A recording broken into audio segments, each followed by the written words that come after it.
Guys welcome back with another videos. Direct ಆಗಿ ವಿಷಯಕ್ಕೆ ಬರ್ತೀನಿ. ಬಿಗ್ ಬಾಸ್ ಕಡೆಯಿಂದ ಒಂದು ಪ್ರೋಮೋ ಅಪ್ಡೇಟ್ ಆಗಿದೆ ಅಂಡ್ ಅದು ಕೂಡ ಅಶ್ವಿನಿ ಗೌಡನ ಯಾವುದೇ ಕಾರಣಕ್ಕೂ ಕ್ಯಾಪ್ಟನ್ ಆಗೋದಕ್ಕೆ ಗಿಲ್ಲಿ ಬಿಡಲ್ಲ ಅಂತ ನಿರ್ಧಾರ ಮಾಡಿದಾನೆ ಅಂತ ಅನಿಸ್ತಾ ಇದೆ. ಯಾಕಪ್ಪ ಅಂದ್ರೆ ಅಶ್ವಿನಿ ಗೌಡಗೆ ಗಿಲ್ಲಿ ಕೊಡ್ತಾ ಇರೋ ಟಕ್ಕರ್ ಆ ರೇಂಜಿಗಿದೆ. ಸೊ ನೀವೊಂದ್ಸಲ ಪ್ರೋಮೋ ನೋಡ್ಕೊಂಡ್ ಬನ್ನಿ, ನಿಮ್ಗೆನೆ ಗೊತ್ತಾಗುತ್ತೆ. ಸೊ ಗೈಸ್, ಪ್ರೋಮೋ ನೋಡಿದ್ಮೇಲೆ ನಿಮ್ಮ ಅಭಿಪ್ರಾಯ ಏನಂತ ಕಾಮೆಂಟ್ ಸೆಕ್ಷನ್ ಅಲ್ಲಿ ತಿಳಿಸಿ. ನೋಡುವ ಇನ್ನ ಪ್ರೋಮೋ ಬಗ್ಗೆ ಮಾತಾಡೋದಾದ್ರೆ, ಅಶ್ವಿನಿ ಗೌಡವ್ರಿಗೆ ಏನೋ ಮಾತಾಡ್ತಾ ಇದ್ದಾನೆ ಗುರು ಗಿಲ್ಲಿ. ಇಡೀ ಪ್ರೋಮೋದಲ್ಲಿ ಗಿಲ್ಲಿನೇ ಮೇನ್ ಹೈಲೈಟ್ ಆಗಿ ತೋರಿಸಿದ್ದಾರೆ. ಆಕ್ಚುಲಿ ಅಶ್ವಿನಿ ಅವ್ರಿಗೆ ಗಿಲ್ಲಿ ಮತ್ತೆ ಕಾವ್ಯ ಅವರು ಡಿಸ್ಟರ್ಬ್ ಮಾಡ್ತಿದ್ದಾರೆ ಒಂದು ಟೈಮ್ ಕೌಂಟ್ ಮಾಡೋದ್ರಲ್ಲಿ. ಆ ಕಡೆ ಅಭಿಷೇಕ್ ಅವ್ರಿಗೆ ಜಾನ್ವಿ ಅವರು ರಕ್ಷಿತ್ ಅವ್ರು ಮಾಡ್ತಿದ್ದಾರೆ. ಬಟ್ ಬಿಗ್ ಬಾಸ್ ನ ತೋರಿಸಿರೋದು ಇಡೀ ಪ್ರೋಮೋದಲ್ಲಿ ಗಿಲ್ಲಿ ಏನ್ ಮೇನ್ ಮಾತಾಡಿದಾನಲ್ಲ, ಏನ್ ಟ್ರಿಗರ್ ಮಾಡ್ತಿದಾನಲ್ಲ, ಅದನ್ನ ಮಾತ್ರ ತೋರಿಸಿದ್ದಾರೆ. ಅಂಡ್ ಫೈನಲ್ ಆಗಿ ಕಾಲ್ ಮೇಲೆ ಕಾಲ್ ಹಾಕೊಳ್ಳೋದು ಇದೆಯಲ್ಲ, ಅದು ಮಾತ್ರ ನೆಕ್ಸ್ಟ್ ಲೆವೆಲ್ ಗುರು.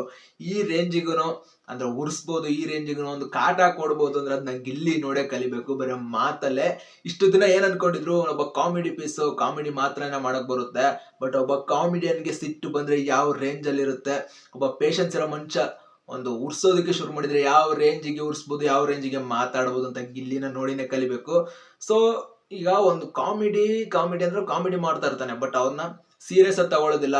ಒಂದೇನ್ ಬಿಡುಗರು ಸಿಲ್ಲಿ ಗಿಲ್ಲಿ ಸಿಲ್ಲಿ ಅಂತಿದ್ರು. ಬಟ್ ಈಗ ಅವರೊಂದು ಕ್ಯಾಪ್ಟನ್ಸಿನೇ ಒಂದು ಕೆಡವೋ ರೇಂಜಿಗೆ ಬಂದು ನಿಂತಿದ್ದಾನೆ ಅಂದ್ರೆ ಅದು ಸುಮ್ಮನೆ ಅಲ್ಲ. ಸೊ ಸಖತ್ ಫೈಯರ್ ಆಗಿದೆ. ಅಂಡ್ ಆ ಮಾತುಗಳನ್ನ ನೆನಪಿಟ್ಕೊಳ್ಳೋದು ನೋಡುಗರು, ನೆನಪಿಟ್ಕೊಂಡು ಮಾತಾಡೋದಿದೆಯಲ್ಲ, ಅದು ತುಂಬಾನೇ ಮುಖ್ಯ. ಸೊ ಅಶ್ವಿನಿ ಗೌಡವ್ರನ್ನ ನೋಡ್ತಿದ್ರೇನೆ ಗೊತ್ತಾಗ್ತಿದೆ, ಸಖತ್ ಕನ್ಫ್ಯೂಷನ್ ಆಗ್ಬಿಟ್ಟಿದ್ದಾರೆ. ಅಲ್ಲಿ 12 ನಿಮಿಷನ ಒಂದು ಹತ್ತತ್ರ ಬರ್ಬೇಕು ಟೈಮ್ ಕೌಂಟ್ ಮಾಡೋದಕ್ಕೆ. ಸೊ ಅಲ್ಲಿ ಪ್ರೋಮೋ ಒಳಗಡೆ ನೋಡ್ತಿದ್ರೆ ಅಭಿಷೇಕ್ ಅವ್ರು ಮುಗಿಸಿ ಬಂದು ಒಂದು ಬೆಲ್ಲ ಮಾಡಿದ್ದಾರೆ. ಅಶ್ವಿನಿ ಗೌಡರ್ ಏನು ಬೆಲ್ಲ ಮಾಡಿಲ್ಲ. ಸೊ ಹಾಗಾಗಿ ಅಭಿಷೇಕ್ ಅವರು ಕ್ಯಾಪ್ಟನ್ ಆಗಿದ್ದಾರೆ ಅಂತ ಅನಿಸ್ತಾ ಇದೆ. ಇನ್ನೇನು ಅಶ್ವಿನಿ ಗೌಡರು ಕ್ಯಾಪ್ಟನ್ ಆಗಿರಲ್ಲ, ಹತ್ತತ್ರ ಬರ್ತಾರೆ, ಸೋತ್ ಬಿಡ್ತಾರೆ. ಏನಕ್ಕೆ ಅವ್ರ ಅಹಂಕಾರದಿಂದ.